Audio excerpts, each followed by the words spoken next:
ನಮಸ್ತೆ ವೀಕ್ಷಕರೇ, ನಿತ್ಯ ಜ್ಯೋತಿರ ವಾಸ್ತು ಭವಿಷ್ಯ ವಿಶೇಷ ಕಾರ್ಯಕ್ರಮಕ್ಕೆ ಸ್ವಾಗತ. ನಾನು ಚಿತ್ರ. ಪ್ರತಿದಿನ ಎಂದಿನಂತೆ ಇವತ್ತಿನ ದಿನದ ಪಂಚಾಂಗ, ತಿಥಿ ಹಾಗೆ ರಾಶಿಗಳ ದಿನ ಭವಿಷ್ಯದ ಜೊತೆಗೆ ಮೇ ತಿಂಗಳ ಮಾಸ ಭವಿಷ್ಯ, ಅದರಲ್ಲೂ ಕೂಡ ಮೀನ ರಾಶಿಯ ವಿಚಾರದ ಬಗ್ಗೆ ಇವತ್ತಿನ ನಮ್ಮ ಈ ಸಂಚಿಕೆಯಲ್ಲಿ ಕೂಡ ತಿಳಿದುಕೊಳ್ತಾ ಹೋಗೋಣ. ಅದಕ್ಕೂ ಮುಂಚೆ ಈ ಎಲ್ಲಾ ಮಹತ್ತರ ಮಾಹಿತಿಗಳನ್ನ ತಿಳಿಸ್ಕೊಡೋದಕ್ಕೆ ನಮ್ ಜೊತೆ ಇದ್ದಾರೆ ಖ್ಯಾತ ಜ್ಯೋತಿಷ್ಯರು. ಬನ್ನಿ ಅವರನ್ನ ಕಾರ್ಯಕ್ರಮಕ್ಕೆ ವೆಲ್ಕಮ್ ಮಾಡೋಣ. ಖ್ಯಾತ ಜ್ಯೋತಿಷ್ಯ ವಾಸ್ತು ತಜ್ಞರಾದ ಶ್ರೀ ಮಂಜುನಾಥ್ ಗುರೂಜಿಗಳು. ಗುರೂಜಿ ನಮಸ್ತೆ, ಕಾರ್ಯಕ್ರಮಕ್ಕೆ ಸ್ವಾಗತ. ದೇವಾನಾಂಚ ಋಷೀನಾಂಚ ಗುರುಂ ಕಾಂಚನಂ ಸನ್ನಿಭಂ ಬುದ್ಧಿಭೂತಂ ತ್ರಿಲೋಕೇಶಂ ತಂ ನಮಾಮಿ ಬೃಹಸ್ಪತಿ. ಗುರುಜಿಗಳನ್ನ ಕಾರ್ಯಕ್ರಮಕ್ಕೆ ಸ್ವಾಗತಿಸಿದ್ದಾಯ್ತು. ಗುರುಜಿ, ಇವತ್ತಿನ ಒಂದು ದಿನದ ಪಂಚಾಂಗ, ತಿಥಿ ಹಾಗೆ ನೋಡೋಣ. ಗುರುಜಿ, ಇವತ್ತು 8/5/2025. ನೋಡಿ, ಅದು ತುಂಬಾ ವಿಶೇಷ ಏಕಾದಶಿ ತಿಥಿ ಅಂತ ಹೇಳ್ತೀವಿ. ಶುಕ್ಲ ಪಕ್ಷ, ಉತ್ತರ ಫಾಲ್ಗುಣಿ ನಕ್ಷತ್ರ, ಸೂರ್ಯ ನಕ್ಷತ್ರ. ಇಲ್ಲಿ ಹರ್ಷಾನ ಯೋಗ, ವಿಸ್ತೀಕರಣ, ಗುರುವಾರ, ಬೆಂಗಳೂರಿನ ಕಾಲಮಾನದಲ್ಲಿ ನಮ್ಮ ರಾಜ್ಯಕ್ಕೆ ಸಂಬಂಧಪಟ್ಟಂತದ್ದು 5:57 ಸೂರ್ಯೋದಯ, 6:34 ಸೂರ್ಯಾಸ್ತ ಆಗುವಂತದ್ದು. ಮತ್ತೆ ಮುಹೂರ್ತ ಭಾಗದಲ್ಲಿ ನೋಡೋದಾದ್ರೆ ರಾಹು ಕಾಲ ಬಂದು 1:51 3:26, ಯಮಗಂಡ ಕಾಲ 5:57 7:32. ಮತ್ತೆ ಗುಳಿಕ ಕಾಲ ಒಂದು 9:07 10:42. ಅವಿಜಿತ ಮುಹೂರ್ತ, ಅವಿಜಿತ ಲಗ್ನ ಅಂತ ನೋಡೋದಾದ್ರೆ 11:51 12:41 ಗುರುಜಿ, ಇವತ್ತು ಏನಾದ್ರೂ ಒಂದು ವಿಶೇಷವಾದ ಕೆಲಸ ಕಾರ್ಯಕ್ಕೆ ನಾವು ಕೈ ಹಾಕ್ತಾ ಇದೀವಿ ಅನ್ನೋಂಥವ್ರಿಗೆ ಯಾವ ಒಂದು ಸಮಯ ಒಳ್ಳೇದು ಅಂತ ಹೇಳಿ? ನೋಡಿ, ಪ್ರತಿಯೊಂದು ವಾರಕ್ಕೆ ಅದರದೇ ಆದ ಒಂದು ಮಹತ್ವ ಇರುವಂತದ್ದು. ಯಾಕಂದ್ರೆ ಗುರುವಾರ ವಿಶೇಷ ಗುರುವಿನ ವಾರ ಅಂತ ಹೇಳ್ತೀವಿ. ಯಾವ ವಿಚಾರದಲ್ಲಿ ನೋಡೋದಾದ್ರೆ, ಪ್ರತಿಯೊಂದು ಶುಭ ಕಾರ್ಯ ಮಾಡೋದಕ್ಕೆ ಕೆಲವೊಂದು ಮಂಗಳವಾರಗಳು ಹೆದರ್ತಾರೆ, ಕೆಲವೊಂದು ಸೋಮವಾರನು ಕೂಡ ಬೇಡ ಅಂತಾರೆ. ಗುರುವಾರದೊತ್ತು ಅಂದ್ರೆ ಗುರುವಿನ ಅನುಗ್ರಹ ಶುಭ ಕಾರ್ಯಗಳು ಮಾಡುವಂತದ್ದು. ಅದರಲ್ಲಿ ತುಂಬಾ ವಿಶೇಷವಾಗಿ ಏನಂತ ಹೇಳ್ತೀವಿ ಅಂದ್ರೆ, ಗುರು ಹೋರೆನಲ್ಲಿ ಬೆಳಗಿನ ಜಾವ 6:30 7:00 ಮಧ್ಯಾಹ್ನದ ಹೊತ್ತು ಆಗಿರ್ಬೋದು, ಸಂಜೆ ಹೊತ್ತು. ಮತ್ತೆ ಗುರುವಿಗೆ ಬಲ ಇರುವಂತದ್ದು. ನಾವು ಕೆಲವಾರು ನಿನ್ನೆ ಎಪಿಸೋಡ್ಗಳಲ್ಲಿ ಮಾತಾಡಿದ್ವಿ. ಬುಧವಾರದೊತ್ತು ಬುಧನ ಸಪೋರ್ಟ್ ಯಾರಿಗೆ? ಶೇರ್ ಮಾರ್ಕೆಟ್, ಟ್ರೇಡಿಂಗು, ಈ ರೀತಿ ಅಂತ ಹೇಳ್ತೀವಿ. ಗುರುವಾರದೊತ್ತು ವಿಶೇಷವಾಗಿ ಗುರು ಒಂದು ಧನಕಾರಕ ಗ್ರಹ ಅಂತ ಹೇಳ್ತೀವಿ. ಅದಕ್ಕೆ ಯಾರಾದ್ರೂ ಫೈನಾನ್ಸು, ಲೇವಾದೇವಿ ಮಾಡೋದಕ್ಕೆ, ಹಣನ ಕೊಡೋದಕ್ಕೆ ಒಳ್ಳೇದು, ಹಣ ಇಸ್ಕೊಳ್ಳೋದಕ್ಕಲ್ಲ. ಹಣ ಇಸ್ಕೊಳ್ಳೋದಕ್ಕೆ ಇನ್ನೊಂದು ಬೇರೆ ದಿನ ಬರುತ್ತೆ. ಹಣದ ವ್ಯವಹಾರಗಳನ್ನ ಗುರುವಾರದತ್ತು ಗುರು ಹೊರೆ ಕೊಟ್ರೆ ಹಣದ ವ್ಯವಹಾರಗಳು, ಲೇವಾದೇವಿ ಮತ್ತು ಸಂತಾನ ಅಪೇಕ್ಷಿತ ದಂಪತಿಗಳು ಸಾಮಾನ್ಯವಾಗಿ ಗುರುವಾರ ಸ್ವಲ್ಪ ಅವರು ಪ್ಲಾನಿಂಗ್ ಮಾಡ್ಕೊಂಡ್ರೆ ಚೆನ್ನಾಗಿರುತ್ತೆ ಅಂತ ವಾರದ ವಿಶೇಷವಾಗಿರುವಂತದ್ದು. ಓಕೆ ಗುರುಜಿ, ಇವತ್ತಿನ ದಿನದ ಪಂಚಾಂಗ, ತಿಥಿ ಹಾಗೆ ವಾರದ ವಿಶೇಷತೆಯನ್ನು ಕೂಡ ತಿಳಿಸ್ಕೊಟ್ಟಿದ್ದೀರಾ. ದಿನದ ರಾಶಿ ಭವಿಷ್ಯವನ್ನ ನೋಡ್ತಾ ಹೋಗೋಣ. ಗುರುಜಿ, ಮೊದಲನೇದಾಗಿ ಮೇಷ ರಾಶಿ, ಹೇಗಿದೆ ಇವರಿಗೆ ಈ ದಿನ ಗುರುವಾರ? ಹಣಕಾಸಿನಲ್ಲಿ ಸುಧಾರಣೆ. ನೀವು ಪ್ರಮುಖ ಖರೀದಿಗಳನ್ನು ಇವತ್ತು ಮಾಡಲು ತುಂಬಾ ಅನುಕೂಲಕರವಾಗಿರುವಂತದ್ದು ದಿನ. ತುಂಬಾ ಹಣಕಾಸಿನ ಯಥೇಚ್ಛವಾಗಿ ಅನುಕೂಲಗಳು ಇವತ್ತಿನ ಮೇಷರಾಶಿಯವರಿಗೆ ನೋಡ್ತಾ ಬರ್ತೇವೆ. ಹಣಕಾಸಿನ ಹರಿವು, ಹಣಕಾಸಿನ ಅನುಕೂಲತೆ ಕೂಡ ಇವತ್ತಿನ ದಿನ ಹೆಚ್ಚಾಗಿದೆ. ಅದರಲ್ಲೂ ಮೇಷರಾಶಿಯವರಿಗೆ ಒಳ್ಳೆದಾಗ್ಲಿ ಅಂತ ಹೇಳ್ತಾ ಗುರುಜಿ, ಮುಂದಿನ ರಾಶಿ ವೃಷಭ ರಾಶಿ. ಕುಟುಂಬದ ಸದಸ್ಯರೊಂದಿಗೆ ಕೆಲವು ವಿಶ್ರಾಂತಿ ಕ್ಷಣಗಳನ್ನು ಕಳೆಯುವಂತ ದಿನ ಇವತ್ತಾಗಿರುವಂತದ್ದು. ಎಷ್ಟೇ ಒತ್ತಡ ಇದ್ರೂ ಕೂಡ ಕುಟುಂಬದೊಂದಿಗೆ ಕಳೆದಿರುವಂತ ಕ್ಷಣ ನಿಮ್ಗೆ ಆ ಒತ್ತಡವನ್ನು ನಿವಾರಣೆ ಮಾಡುತ್ತೆ. ಗುರುಜಿ, ಮುಂದಿನ ರಾಶಿಯನ್ನು ಕೂಡ ನೋಡೋಣ. ಮಿಥುನ ರಾಶಿ. ನೋಡಿ, ಇವತ್ತು ಹಣ ಮರಳಿ ಪಡೆಯುವಂತ ದಿನ ಅಂತ ಹೇಳ್ತೀವಿ. ನಿಮ್ಮ ಅತಿಥಿ ಜೊತೆಗೆ ಮರಳಿ ಪಡೆದುಕೊಳ್ಬೇಕಾದ್ರೆ ಸ್ವಲ್ಪ ಒರಟಾಗಿ ನಡ್ಕೊಳ್ತೀರಾ. ಅದನ್ನ ಸ್ವಲ್ಪ ನೀವು ಅವಾಯ್ಡ್ ಮಾಡ್ಕೊಂಡ್ರೆ ಇವತ್ತಿನ ದಿನ ನಿಮ್ಗೆ ಚೆನ್ನಾಗಿರುತ್ತೆ. ಮಿಥುನ ರಾಶಿಯ ವಿಚಾರದ ಬಗ್ಗೆನೂ ಕೂಡ ತಿಳಿದುಕೊಂಡಿದ್ದಾಯ್ತು. ಗುರುಜಿ, ಇನ್ನ ಮುಂದಿನ ರಾಶಿ ಕರ್ಕಾಟಕ ರಾಶಿ. ವಿದ್ಯಾರ್ಥಿಗಳು ಇಂದು ತಮ್ಮ ಕೆಲಸವನ್ನು ನಾಳೆ ಮುಂದೂಡಬಾರದು. ರಾಶಿಯವರಿಗೆ ಇವತ್ತು ಒಳ್ಳೆ ದಿನ ಅಂತ ಹೇಳ್ತೀವಿ. ಮುಂದೂಡಿಕೆಯಿಂದ ಸ್ವಲ್ಪ ದಿನ ಸ್ಲೋ ಅನ್ಸ್ಬಹುದು, ಆದ್ರೆ ಮುಂದೂಡಿಕೆ ಬೇಡ ಅಂತ ಒಂದು ಸೂಚನೆ. ಕರ್ಕಾಟಕ ರಾಶಿಯವರಿಗೆ ಒಂದು ಸೂಚನೆಯನ್ನ ಕೂಡ ಗುರುಜಿಗಳು ತಿಳಿಸ್ಕೊಟ್ಟಿದ್ದಾರೆ. ಅಂದ್ರೆ ಯಾವ್ದೋ ಒಂದು ಕೆಲಸನ ಆಗ್ಲಿ ಅದನ್ನ ಮುಂದೂಡೋದ್ ಬೇಡ ಅನ್ನುವಂತಹದ್ದು, ಅದರಲ್ಲೂ ಈ ದಿನ ಮುಂದೂಡೋದ್ ಬೇಡ ಅಂತ ಹೇಳಿ ಗುರುಜಿಗಳು ತಿಳಿಸ್ತಾ ಇದ್ದಾರೆ. ನೀವು ಕೂಡ ಅದೇ ರೀತಿ ಮಾಡಿ ಅಂತ ಹೇಳ್ತಾ ಗುರುಜಿ, ಮುಂದಿನ ರಾಶಿನ ನೋಡೋಣ. ಸಿಂಹ ರಾಶಿ. ಇವತ್ತು ವೈವಾಹಿಕ ಜೀವನಕ್ಕೆ ಸಂಬಂಧಪಟ್ಟಂತದ್ದು ಕೆಲವು ವಿಶೇಷ ಸಂಗತಿಗಳು ಜರುಗುತ್ತೆ. ಅಂದ್ರೆ positive, in terms of positive ಅಂತ ಹೇಳ್ತೀವಿ. ನಿಮ್ಮ ಜೀವನ ಸಂಗಾತಿಯೊಂದಿಗೆ ಇರುವಂತ ಇವತ್ತಿನ ದಿನ ತುಂಬಾ ಚೆನ್ನಾಗಿ ಆಚರಿಸ್ತೀರಾ. ಅದರಿಂದ ನಿಮಗೆ ಸಂತೋಷ ಕೊಡುವಂತ ದಿನ ಸಿಂಹರಾಶಿಯವರಿಗಾಗಿರುತ್ತೆ. ಸಿಂಹ ರಾಶಿಯ ವಿಚಾರದ ಬಗ್ಗೆ ಕೂಡ ತಿಳಿದುಕೊಂಡಿದ್ದಾಯ್ತು. ಗುರುಜಿ, ಮತ್ತೊಂದು ನಮಗೆ ವಾಟ್ಸ್ಆಪ್ ನಲ್ಲಿ ಪ್ರಶ್ನೆ ಬಂದಿದೆ. ಗುರುಜಿ, ತಗೊಳ್ಳೋಣ. ಖಂಡಿತ. ಇವರ ಹೆಸರು ಹೇಳ್ತಾ ಇದ್ದಾರೆ ಗುರುಜಿ, ಸಾಗರ್. 25/3/2008 ಜನ್ಮ ದಿನಾಂಕ 10:15 10:15 AM ಗಳಲ್ಲಿ ಸಮಯ. ಸ್ಥಳ ಒಂದು ತುಮಕೂರು. ಗುರುಜಿ ಇವ್ರದ್ದು. ಗುರುಜಿ, ಇವರು ಪ್ರಶ್ನೆಯನ್ನ ಕೇಳ್ತಾ ಇದ್ದಾರೆ ಎಜುಕೇಶನ್ ಮತ್ತೆ ಜಾಬ್ ವಿಚಾರದ ಬಗ್ಗೆ. ಓಕೆ, ನೋಡಿ ಸಾಗರ್ ಅವ್ರು ಯಾರು ಪ್ರಶ್ನೆ ಕಳಿಸಿದಿರಾ ನಿಮ್ಮ ಜಾತಕದ ವಿಚಾರವಾಗಿ, ತಾವು ಮಂಗಳವಾರ ಹುಟ್ಟಿರುವಂತದ್ದು ಸ್ವಾತಿ ನಕ್ಷತ್ರ, ತುಲಾ ರಾಶಿ. ಸ್ವಾತಿ ನಕ್ಷತ್ರ ಮಹಾ ನಕ್ಷತ್ರ ಅಂತ ಹೇಳ್ತೀವಿ. ಕೆತ್ತು ಹಲವಾರು ವಿಚಾರಗಳಲ್ಲಿ ವೃಷಭ ಲಗ್ನ ತಮ್ದು.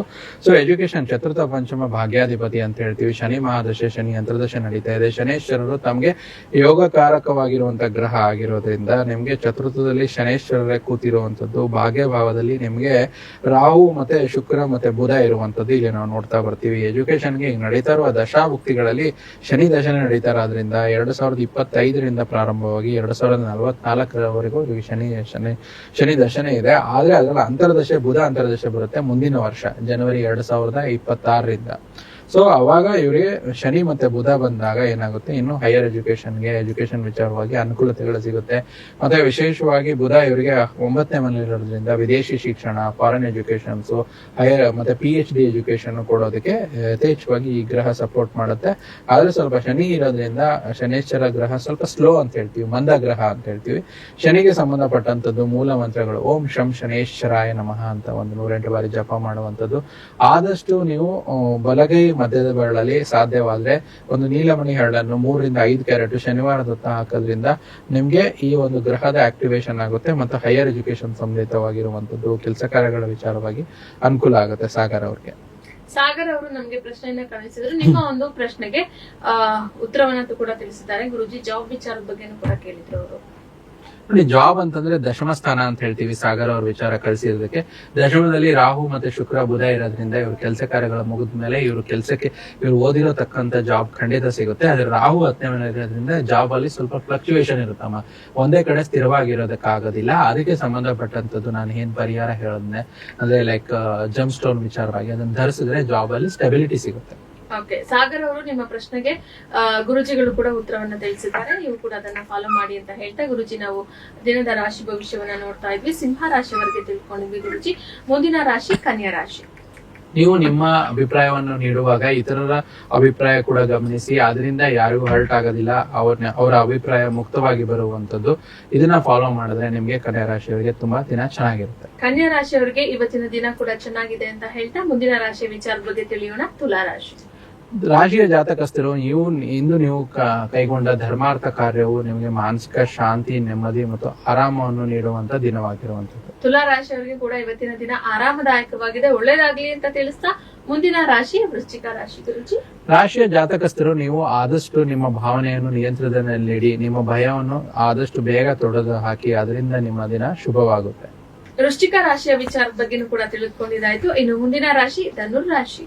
ರಾಶಿಯ ಜಾತಕಸ್ಥರು ಆರೋಗ್ಯಕ್ಕೆ ಹೆಚ್ಚು ಆರೈಕೆ ಮಾಡಿಕೊಳ್ಳಿ. ಆರೋಗ್ಯದ ವಿಚಾರದಲ್ಲಿ ನಿಮ್ಮ ದೇಹಕ್ಕೆ ಆರೈಕೆ ಮಾಡಿಕೊಳ್ಳಿ. ಅದರಿಂದ ನಿಮ್ಗೆ ಎಲ್ಲವನ್ನೂ ಕ್ರಿಯಾತ್ಮಕವಾಗಿರುವಂತ ದಿನವಾಗಿರುವಂತದ್ದು ದಿನ ಶುಭವಾಗುತ್ತೆ. ಧನು ರಾಶಿಯವರಿಗೆ ಕೂಡ ಇವತ್ತಿನ ದಿನ ಶುಭದಾಯಕವಾದ ದಿನವಾಗಿದೆ, ಒಳ್ಳೇದಾಗ್ಲಿ ಅಂತ ಹೇಳ್ತಾ, ಗುರುಜಿ ಮುಂದಿನ ರಾಶಿ ನೋಡೋಣ. ಮಕರ ರಾಶಿ. ಮಕರ ರಾಶಿ ಜಾತಕಸ್ಥರು ನಿಮ್ಗೆ ಏನು ಒಳ್ಳೇದು ಅನ್ನೋದು ವಿಚಾರದಲ್ಲಿ ನಿಮಗೆ ಮಾತ್ರ ಗೊತ್ತು. ಆದ್ರಿಂದ ನೀವು ದೃಢವಾಗಿರಿ, ಧೈರ್ಯಶಾಲಿಯಾಗಿರಿ, ನಿಮ್ಗೆ ದಿನ ಶುಭವಾಗುತ್ತೆ. ಮಕರ ರಾಶಿಯವರಿಗೆ ಕೂಡ ಈ ದಿನ ಒಳ್ಳೇದಾಗುತ್ತೆ ಅಂತ ಹೇಳಿ ಗುರುಜಿಗಳ ತಿಳಿಸ್ತಾ ಇದ್ದಾರೆ. ಹಾಗೆ ದಿನ ಭವಿಷ್ಯನೂ ಕೂಡ ಅದೇ ರೀತಿ ಇದೆ, ಒಳ್ಳೇದಾಗ್ಲಿ ಅಂತ ಹೇಳ್ತಾ, ಗುರುಜಿ ಮುಂದಿನ ರಾಶಿ ಕುಂಭ ರಾಶಿ. ರಾಶಿಯ ಜಾತಕಸ್ಥರು ನಿಮ್ಮ ಕುಟುಂಬ ಸದಸ್ಯರು ನಿಮ್ಮ ಪ್ರಯತ್ನ ಮತ್ತು ಸಮರ್ಪಣೆಯನ್ನು ಹೆಚ್ಚು ಪ್ರಶಂಸಿಸುವಂತ ದಿನ. ಅದರಿಂದ ನಿಮಗೆ ಮೋಟಿವೇಶನ್ ಜಾಸ್ತಿ ಸಿಕ್ಕು ಇವತ್ತು ಖುಷಿಯಾಗಿರುವಂತ ಕೆಲಸಗಳನ್ನ ನೀವು ರಾಶಿಯ ಜಾತಕಸ್ಥರು ಮಾಡ್ತೀರಾ. ಕುಂಭ ರಾಶಿಯವರ ಒಂದು ವಿಚಾರದ ಬಗ್ಗೆನೂ ಕೂಡ ಇವತ್ತಿನ ದಿನ ಹೇಗಿದೆ ಅಂತ ಹೇಳಿ ತಿಳಿದುಕೊಂಡಿದ್ದಾಯ್ತು. ಇನ್ನು ಕೊನೆಯ ರಾಶಿ ಮೀನ ರಾಶಿಯವರಿಗೆ ಇವತ್ತಿನ ಈ ಗುರುವಾರದ ದಿನ ಹೇಗಿದೆ ನೋಡೋಣ. ಕೆಲವು ನಿಯಮಿತ ತೊಂದರೆ, ಕೆಲವು ಸಮಸ್ಯೆಗಳನ್ನು ಉಂಟು ಮಾಡಬಹುದು. ಆದ್ರೂ ಕೂಡ ನಿಮ್ಮ ಕ್ರಿಯಾತ್ಮಕತೆಯಿಂದ ನಿಮ್ಮ ಕೆಲಸ ಕಾರ್ಯಗಳನ್ನು ನೀವು ಇವತ್ತು ಗೆದ್ದು ಬರುವಂತ ದಿನ ಮೀನರಾಶಿಯವರಿಗೆ ಇವತ್ತಿನ ದಿನ ಆಗಿರುವಂತದ್ದು. ಹಾಗೆ ದ್ವಾದಶ ರಾಶಿಗಳ ಅಷ್ಟೂ ಫಲಾಫಲಗಳನ್ನ ಗುರುವಾರದ ದಿನ ಹೇಗಿದೆ ಅಂತ ಹೇಳಿ ದಿನ ಭವಿಷ್ಯದಲ್ಲಿ ಕೂಡ ನಾವು ತಿಳಿದುಕೊಂಡಿದ್ದಾಯ್ತು. ಎಲ್ಲಾ ರಾಶಿಯವರಿಗೆ ಕೂಡ ಒಳ್ಳೇದಾಗ್ಲಿ ಅಂತ ಹೇಳ್ತಾ, ನೀವು ಗುರೂಜಿಗಳೊಟ್ಟಿಗೆ ನೇರವಾಗಿ ಮಾತನಾಡ್ಬೇಕು ಅಂದ್ರೆ ಪ್ರತಿ ಶನಿವಾರ 9 ಗಂಟೆಗೆ ಪ್ರಗತಿ ವಾಹಿನಿಗೆ ಕಾಲ್ ಮಾಡಿ, ಹಾಗೆ ನಿಮ್ಮ ಪ್ರಶ್ನೆಗಳಿಗೆ ಉತ್ತರವನ್ನ ತಿಳಿದುಕೊಳ್ಳಿ. ಖಂಡಿತವಾಗ್ಲೂ ಗುರೂಜಿಗಳು ಎಲ್ಲಾ ರೀತಿಯಾದಂತಹ ಪರಿಹಾರ ಕ್ರಮಗಳನ್ನ ತಿಳಿಸ್ಕೊಡ್ತಾರೆ. ಮತ್ತು ಕೂಡ ಸಮಸ್ಯೆಗಳು ಹೆಚ್ಚಾಗಿದೆ, ನಾವು ಅವರನ್ನ ನೇರವಾಗಿ ಭೇಟಿ ಆಗ್ಬೇಕು ಅಂದ್ರೆ ಕೆಳಗಡೆ ಡಿಸ್ಪ್ಲೇ ಆಗ್ತಾ ಇರೋ ನಂಬರ್ಗೆ ನೀವು ಕಾಲ್ ಮಾಡಿ ಅಥವಾ ವಾಟ್ಸ್ಆಪ್ ಮೆಸೇಜ್ ಅನ್ನ ಕಳಿಸಿದ್ರೆ ಖಂಡಿತವಾಗಿ ಗುರುಜಿಗಳನ್ನ ನೀವು ನೇರವಾಗಿ ಭೇಟಿಯಾಗುವುದು ಮುಖಾಮುಖಿಯಾಗಿ ಅಂತ ಹೇಳಿ ತಿಳಿಸ್ತಾ, ನಾವು ಪ್ರತಿ ಸಂಚಿಕೆಯಲ್ಲೂ ಸಹ ಒಂದೊಂದು ರಾಶಿಗೆ ಸಂಬಂಧಪಟ್ಟಂತೆ ಮೇ ತಿಂಗಳ ಮಾಸ ಭವಿಷ್ಯವನ್ನ ತಿಳಿದುಕೊಳ್ತಾ ಹೋಗ್ತಾ ಇದ್ವಿ.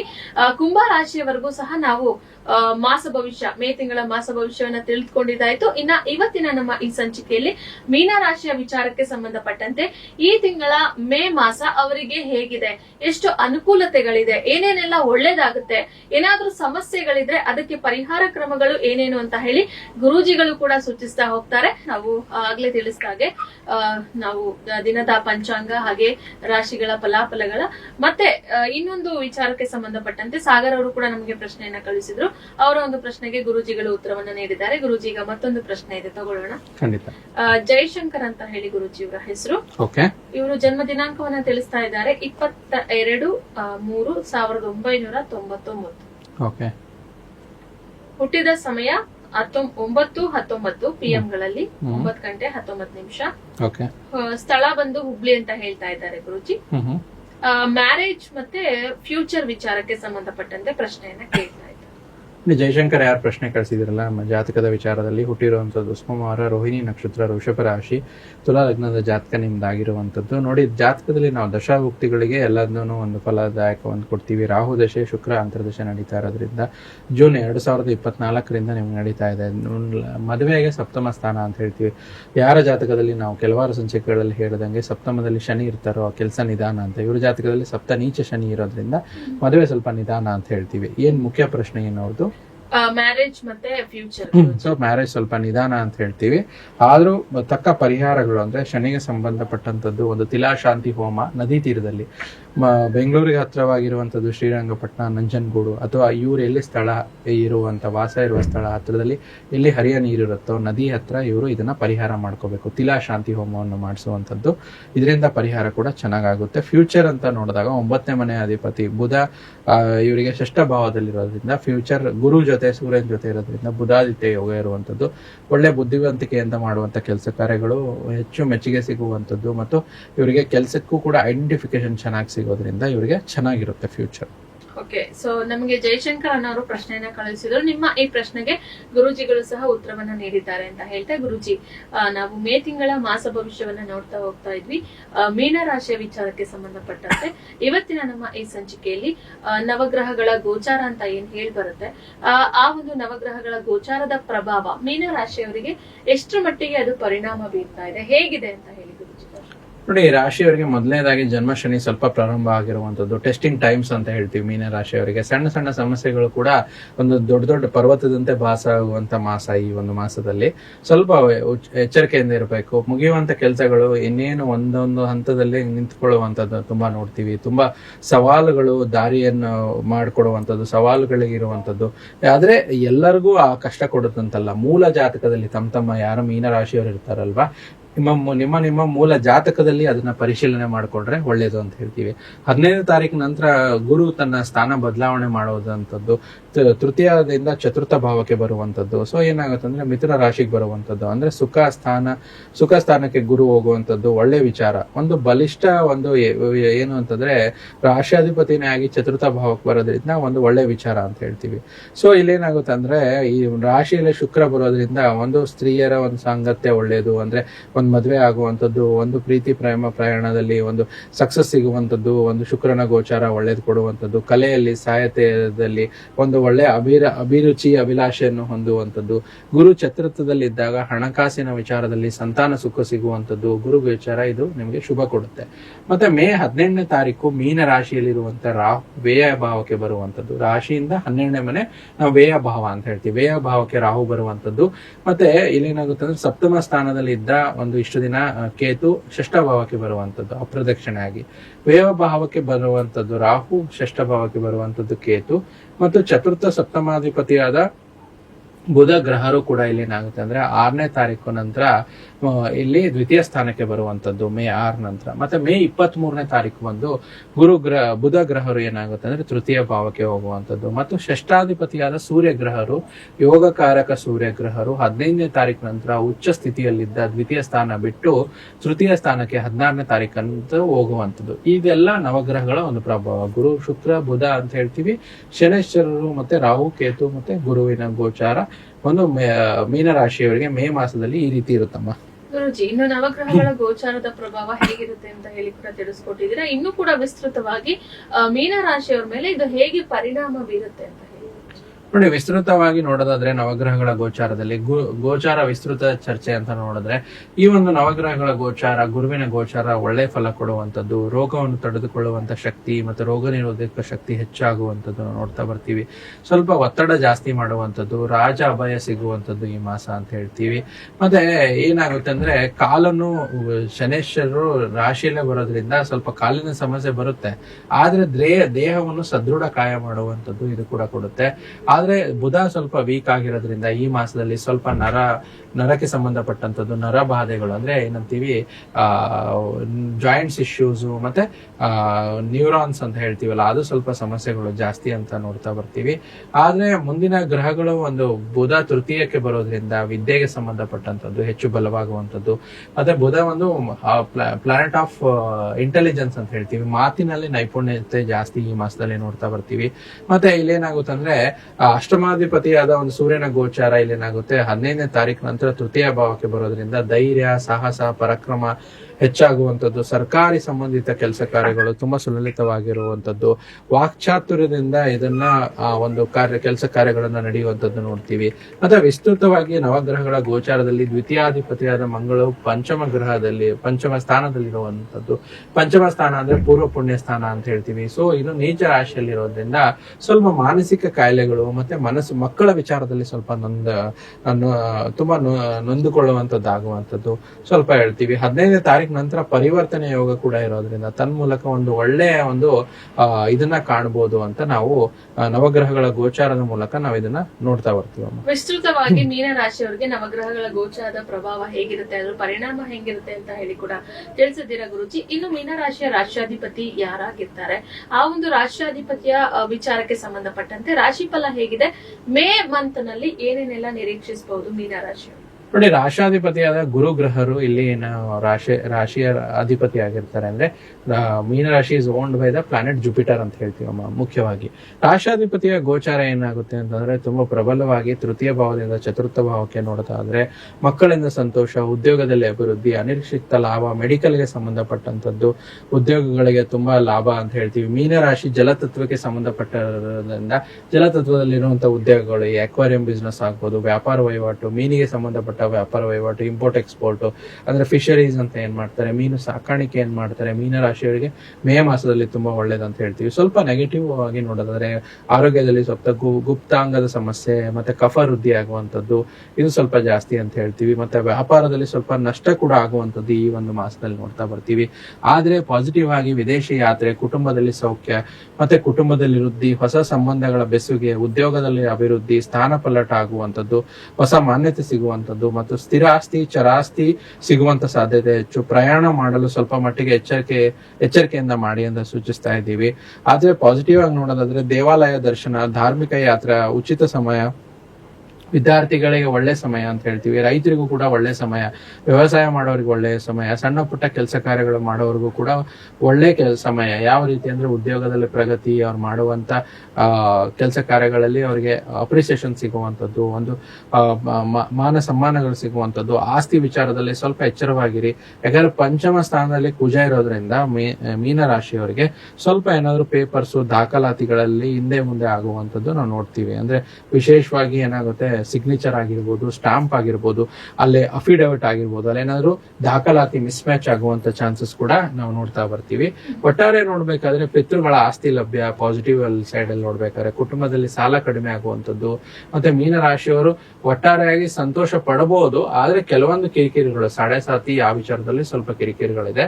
ಆದ್ರೆ ಯಾವುದೇ ರಾಶಾಧಿಪತಿ ಗೋಚರ ಇರಲಿ, ಯಾವುದೇ ಗೋಚರ ಇರಲಿ, ನಾನು ನಮ್ಮ ವೀಕ್ಷಕರಿಗೆ ತಿಳಿಸೋದೇನಂದ್ರೆ ಮೂಲ ಜಾತಕವನ್ನು ಒಮ್ಮೆ ಪರಿಶೀಲಿಸಿ. ಅಂದ್ರೆ ನಿಮ್ಮ ಜಾತಕ ಏನು, ನಿಮ್ಮ ದಶಾಭುಕ್ತಿ ಏನು, ಆ ಗ್ರಹಗಳ ಪರಿಸ್ಥಿತಿ ಏನು, ಮೂಲ ಜಾತಕವನ್ನು ಪರಿಶೀಲಿಸಿಕೊಳ್ಳಿ. ರಾಹು ಕೇತು ಎಷ್ಟೇ ಬಲಹೀನರಾಗಿದ್ರು ಕೂಡ ಶನಿಯ ಪರಿಸ್ಥಿತಿ ನೋಡಿ. ಅಂದ್ರೆ ಧೈರ್ಯವಾಗಿರಿ. ಎಲ್ಲಾ ಇಷ್ಟಾರ್ಥಗಳನ್ನು ನೆರವೇರಿಸುವಂತ ಮಾಸನೇ ಈ ಒಂದು ಮೀನರಾಶಿಯವರಿಗೆ ಮೇ ಮಾಸವಾಗಿರುವಂತದ್ದು. ಗುರುಜಿ, ಪರಿಹಾರ ಕ್ರಮಗಳು ಅಂತ ಹೇಳಿ ತಗೊಂಡ್ರೆ ಏನೇನೆಲ್ಲ ಪರಿಹಾರ ಕ್ರಮಗಳನ್ನ ಮೀನ ರಾಶಿಯವರು ಈ ತಿಂಗಳು ಮಾಡಬೇಕು? ಜೊತೆಗೆ ಶುಭ ವರ್ಣ, ಶುಭ ಸಂಖ್ಯೆ ಯಾವುದು ಗುರುಜಿ? ನೋಡಿ, ಮೊದಲನೇದಾಗಿ ನಾವು ಮೇ ಮಾಸದಲ್ಲಿ ಪರಿಹಾರಗಳ ಜೊತೆಗೆ ನಾವು ತುಂಬಾ ವಿಶೇಷವಾಗಿ ನಮ್ಮ ವೀಕ್ಷಕರಿಗೆಲ್ಲ ತಿಳಿಸ್ತಾ ಬರ್ತೀವಿ. ಕೆಲವೊಂದು ಆಚರಣೆಗಳು ಮಾಡ್ಬೇಕಮ್ಮ. ಆಚರಣೆಗಳಂತಂದಾಗ ತುಂಬಾ ಒಳ್ಳೆ ಆಚರಣೆಗಳು ನಾವು ಮೇ ಮಾಸದಲ್ಲಿ ಬರ್ತೀವಿ. ಯಥೇಚ್ಛವಾಗಿ ಎಲ್ಲಾ ರಾಶಿಯವರಿಗೂ ಆಚರಣೆ ಬರುತ್ತೆ. ಮೀನ ರಾಶಿಯವರಿಗೆ ವಿಶೇಷವಾದ ಆಚರಣೆಗಳಂತ ನೋಡಿದಾಗ ಮೊದಲನೇದಾಗಿ ಕೆಲವೊಂದು ಜಯಂತಿಗಳಂತ ನಾವು ತಗೊಂತೀವಿ. ಜಯಂತಿಗಳಂತ ತಗೊಂಡಾಗ ನರಸಿಂಹ ಜಯಂತಿ ಆಗಿರ್ಬೋದು, ಬುದ್ಧ ಪೂರ್ಣಿಮಾ ಆಗಿರ್ಬೋದು. ಸೊ ಎಲ್ಲಾ ಆಚರಣೆಗಳನ್ನ ಮಾಡಿ ಅಂತ ನಾನು ಕೆಲವೊಂದು ಹೇಳ್ತೀನಿ. ಮತ್ತೆ ಅಮಾವಾಸ್ಯೆ, ವಿಶೇಷವಾಗಿ 27ನೇ ತಾರೀಕು ಅಮಾವಾಸ್ಯೆ ಬರುವಂತದ್ದು, ಆ ಆಚರಣೆ ಕೂಡ ಮಾಡಿ ಅಂತ ಹೇಳ್ತಾ ಇರುವಂತದ್ದು. ಮತ್ತೆ ಮೀನ ರಾಶಿಯವರಿಗೆ ರಾಶಿಯಾಧಿಪತಿಯಾದ ಗೋಚಾರ, ಯಾರು ಗುರುವಿನ ಗ್ರಹ ಗೋಚಾರ ಒಳ್ಳೇದಾಗೋದ್ರಿಂದ, ಆದ್ರೆ ರಾಶಿಯಲ್ಲಿ ಶನಿ ಸ್ವಲ್ಪ ಅವರಿಗೆ ಹಿಂದೇಟು ಕೊಡುವಂತದ್ದು. ಅದಕ್ಕೆ ಶನಿಗೆ ಸಂಬಂಧಪಟ್ಟಂತದ್ದು ಪ್ರತಿ ಶನಿವಾರ ಶನಿ ಮಹಾತ್ಮನ ದೇವಸ್ಥಾನಕ್ಕೆ ಹೋಗುವಂತದ್ದು, ಎಳ್ಳೆಣ್ಣೆ ದಾನವನ್ನು ನೀಡುವಂತದ್ದು ನಾವು ನೋಡ್ತಾ ಬರ್ತೀವಿ. ಯಥೇಚ್ಛವಾಗಿ ಹನುಮಾನ್ ಚಾಲಿಸ ಹೇಳಿ, ಇದು ಕೂಡ ತುಂಬಾ ಚೆನ್ನಾಗಂತ ನೋಡ್ತಾ ಬರ್ತೀವಿ.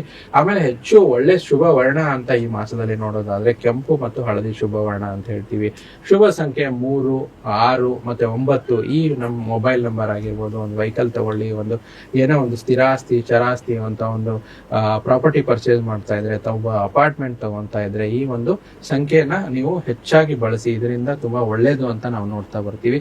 ಈ ರೀತಿ ಮಾಡಿ ಈ ಒಂದು ಮಾಸದಲ್ಲಿ ನಿಮ್ಗೆ ಮೀನರಾಶಿಯವರಿಗೆ ತುಂಬಾ ಶುಭವಾಗುವಂತದ್ದು ನೋಡ್ತಾ ಬರ್ತೀವಿ. ಗುರುಜಿ, ಇಷ್ಟೊತ್ತು ಕೂಡ ನಮ್ ಜೊತೆ ಇದ್ದು ಮೇ ತಿಂಗಳ ಒಂದು ಮಾಸ ಭವಿಷ್ಯದ ವಿಚಾರಕ್ಕೆ ಸಂಬಂಧಪಟ್ಟಂತೆ ಮೀನ ರಾಶಿಯವರು ಏನೇನ್ ಪರಿಹಾರ ಕ್ರಮಗಳನ್ನ ಮಾಡ್ಬೇಕು, ಜೊತೆಗೆ ಯಾವ ರೀತಿಯಾಗಿರ್ಬೇಕು, ರಾಶಿಯಾಧಿಪತಿಯಿಂದ ಏನೇನೆಲ್ಲ ಅನುಕೂಲತೆಗಳಿದೆ ಅಂತ ಹೇಳಿ ತಿಳಿಸ್ಕೊಟ್ಟಿದ್ದೀರಾ. ಜೊತೆಗೆ ದಿನದ ರಾಶಿ ಭವಿಷ್ಯ, ಪಂಚಾಂಗ ತಿಥಿಯನ್ನು ಕೂಡ ತಿಳಿಸ್ಕೊಟ್ಟಿದ್ದೀರಾ ಗುರುಜಿ. ಧನ್ಯವಾದಗಳು. ಸರ್ವೇ ಜನೋ ಸುಖಿನೋ ಭವಂತು, ಸಮಸ್ತ ಸನ್ಮಂಗಳಾನಿ ಭವಂತು. ನೋಡಿದ್ರಲ್ಲ ವೀಕ್ಷಕರೇ, ಇವತ್ತಿನ ನಮ್ಮ ಈ ಸಂಚಿಕೆಯನ್ನ ಈ ಒಂದು ಮಹತ್ತರ ವಿಚಾರದ ಮೂಲಕ ಮುಗಿಸ್ತಾ ಇದ್ದೀನಿ. ಮತ್ತೊಂದು ಸಂಚಿಕೆಯಲ್ಲಿ ಭೇಟಿಯಾಗೋಣ. ನೋಡ್ತಾ ಇರಿ ಪ್ರಗತಿ ಟಿವಿ, ಇದು ನಿಮ್ಮಿಂದ ನಿಮಗಾಗಿ.